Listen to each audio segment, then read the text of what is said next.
আজ সকালবেলায় ছাদের গাছে জল দেওয়ার সময় গুনগুন করে গান গাইছিলেন শ্রীমন্তী।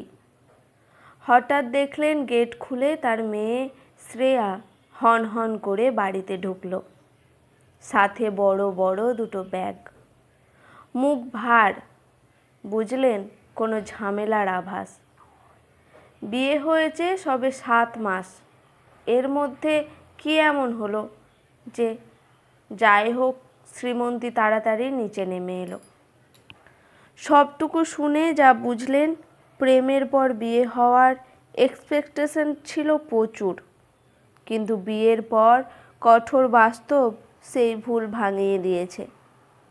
যাই হোক, গৌতম বাবু এসব শুনে মেয়ের দুঃখে প্রচণ্ড ভেঙে পড়েছেন, রাগারাগি করছেন। ভীষণ তার মেয়েকে এত কষ্ট দেওয়ার সাহস হয় কী করে অর্কর? একমাত্র মেয়ে শ্রেয়া, অনেক আদরে বড় করেছেন তাকে। স্বভাবতই গৌতমবাবু ক্ষুব্ধ। শ্রীমন্তী চা করে এনে কাপটা টেবিলে রাখল। গৌতমবাবু বললেন, তুমি কিছু বলছো না যে? শ্রীমন্তী সোফায় বসে বলল, 30 বছর আগের আর এখন বাড়িঘর সাজ পোশাক সব পাল্টালেও মানসিকতা সবার একই আছে। তা মোটেও পাল্টায়নি, সেটাই বুঝলাম। বিয়ের পর রাতে ঘরে দরজা বন্ধ বাদে তোমার সাথে ঠিক করে কথা পর্যন্ত বলতে পারতাম না, কারণ তোমার মা কি ভাববে। ছুটির দিন তুমি তোমার বন্ধু বান্ধব নিয়ে বাইরে ব্যস্ত, আর বাড়িতে থাকলে সারাদিন খাওয়া আর ঘুম, এর বাইরে কখনো কিছু মনে হয়নি। তারপর মেয়ে হলো। আমি মেয়ের দেখাশোনা, সংসার এসব নিয়ে যৌবন কাটিয়ে আজ বৃদ্ধ হওয়ার পথে। আমরা হয়তো স্বামী স্ত্রী, কিন্তু ভালোবাসা কি আমি জানি। তাই শ্রেয়ার কথা আমার কিছু বোধগম্য হয়নি। শ্রেয়া দরজার বাইরে দাঁড়িয়ে সবটা শুনে প্রতিবাদ করে উঠল, তুমি একজন হাউস ওয়াইফ ছিলে মা, আর আমি চাকরি করি। আমি ঘরের কোণে বসে চোখের জল ফেলতে পারবো না। আমি অর্ককে ডিভোর্স দেব। তোমার সাথে আমার তুলনা করবে না তুমি।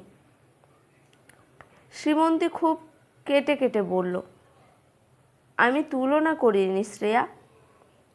আমি একজন শিক্ষিত মেয়ে ছিলাম, গানের প্রাইজ এখনো বাড়িতে সাজানো। এই বাড়িতে ঢোকার পরে প্রথম আমার গলা টিপে গানটা বন্ধ করা হলো, আর তারপর রান্নাঘরের দায়িত্বে বই খাতা লাটে উঠল। আমিও ভেবেছিলাম ডিভোর্স দেব, কিন্তু আমার যাওয়ার জায়গা ছিল না।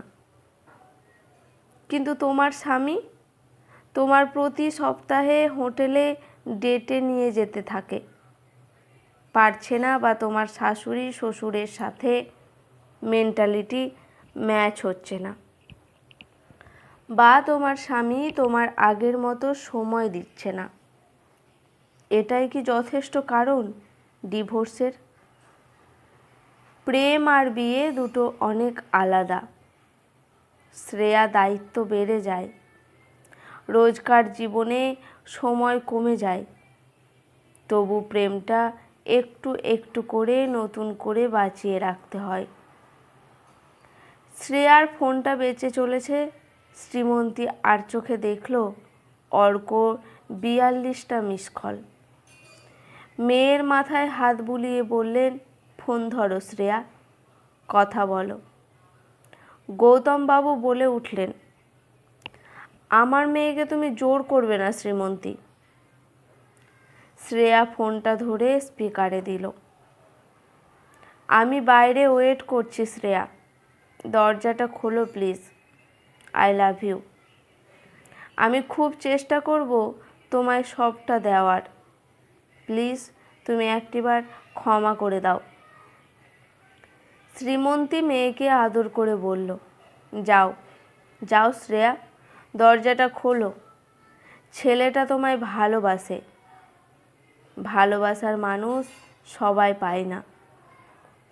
আমি এত বছর শুধু সংসার করেছি, ভালোবাসা আমায় কখনো স্পর্শ করেনি। কিন্তু তুমি তা পেয়ে হারিয়ে ফেলো না। শ্রেয়া আর অর্ক ঘরে কথা বলছে। ওদের মান অভিমান মিটুক। শ্রীমন্তী আজ চিকেন রান্না করেছে। অর্ক খুব ভালোবেসে দুপুরে খেয়ে যাবে ছেলেটা। গৌতম বাবু রান্নাঘরে এসে ব্যঙ্গ করে বললেন, মেয়ের কাছে সহানুভূতি নিতে গেছিলে? হুম, আমায় কেউ ভালোবাসেনি? অর্কর মতো এসব নাটক করলেই বুঝি ভালোবাসা হয়? যত সব আদিক্ষেতা। আমি তো শ্রেয়াকে যেতেই দিতাম না।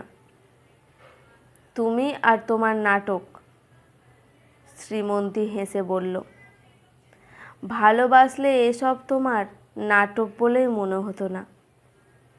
মান অভিমান না থাকলে সেটা সম্পর্ক না, বরং সেটাই নাটক। ভালোবাসি সেটা না বললেও তার দৈনন্দিন ব্যবহারেই তা বোঝা যায়। বলে এগিয়ে গিয়ে আবার এসে আস্তে করে বলল, তুমি যেমন এখনো শ্রেয়া নামটা বাঁচিয়ে রেখেছ, আমাদের মাঝে এটাই ভালোবাসা। আমি জীবন সঙ্গী, কিন্তু মনের না। গৌতম বাবু স্তব্ধ হয়ে দাঁড়িয়ে রইলেন। এত বছর সবটা জেনেও শ্রীমন্তী স্ত্রীর ভূমিকা এত ভালো অভিনয় করেছেন যে গৌতম বাবুর অভিনয় যে শ্রীমন্তী জেনে গেছেন সেটাই বুঝতে দেয়নি। হেরে গেছেন গৌতম বাবু। শ্রীমন্তীর মনে যে তার কোনো জায়গা নেই। ডিভোর্স কি শুধু কাগজে হয়? মনের বিচ্ছেদ কি ডিভোর্স নয়? আজকের গল্পটি এখানেই সমাপ্ত। গল্পটি কেমন লাগলো অবশ্যই কমেন্ট করে জানাবেন। ভালো লেগে থাকলে চ্যানেলটি সাবস্ক্রাইব করে আমার পাশে থাকবেন।